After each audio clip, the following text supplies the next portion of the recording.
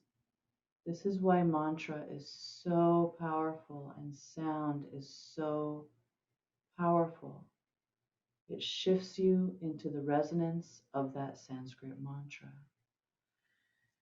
So after the practice, I usually like to be still and silent and really just tune into that resonance,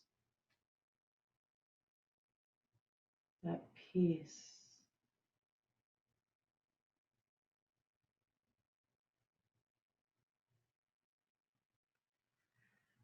Okay. Thank you so much for tuning in. I welcome you to remain here in this resonance for as long as you like.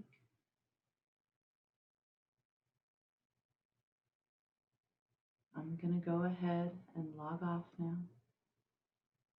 Thank you for joining. Thank you for sharing your energy with me and one another. Divine love and infinite blessings. Namaste.